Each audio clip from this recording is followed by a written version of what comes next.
Hello dear students, in the last episode I discussed about um, the verb forms regarding V1 and V5. So today I am just before you to discuss about V3, V4, V2, V3, V and V4. V2, V3 and V4. I want to tell you that V2 is the past form of the verb and V3 is the past participle and V4 is the present participle. As I told you earlier that V1 is the plural form of verb now and V5 is the singular form of verb, V2 is the past form of verb, V3 is the past participle and V4 is the present participle. Now what do we conclude? V1 that is plural form of verb, V2 past form of verb, V3 past participle, V4 present participle and V5 that is singular form of verb. Now it is quite clear that V2 is the past form of the verb. For example, we may take write, that is V1, wrote V2, written V3, writing V4 and writes V5. Same way, think, thought, thinking, thinks. Think is the V1, thought V2, thought V3, thinking V4 and thinks V5. As I told you that V3 is the past participle and V4 is the present participle. Here the term arises the participle. What is the meaning of participle? Actually, whenever I discuss about participle, I also discuss about gerund.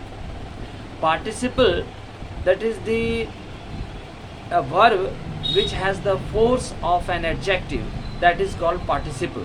A verb which has the force of an adjective, that is called participle, and a verb which has the force of noun is called gerund.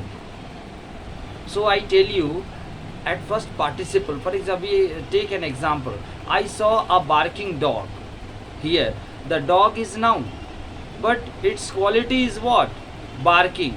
No doubt barking it is verb, but it acts as an adjective. So barking is a participle.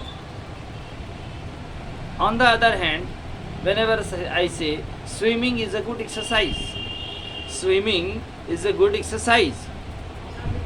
Here swimming is verb, but it is used as noun because it is the subject of the sentence. Swimming is a good exercise. Here swimming is nothing but gerund. In this way we may take several examples. So we were discussing about the forms of verb. V3 is the past participle and V4 is the present participle. Participle, I think you would have understood. Participle, a verb which has the force of an adjective, that is called participle. In case of V3, there are some rotten eggs. Rotten, that is the verb, but it is used as an adjective to describe the noun eggs. Right? And same way I gave you the example of V4 also, that is the present participle. Now we have discussed all the different forms of verb V1, V2, V3, V4, V5. Again I summarize. V1 is the plural form of verb, V2 is the past form of verb, V3 is the past participle, V4 is the present participle and V5 is the singular form of verb. And as far as participle is concerned, participle, when a verb has the force of an adjective, that is called participle, and when a verb has the force of a noun, it is called gerund. Right? Thank you. Have a nice day.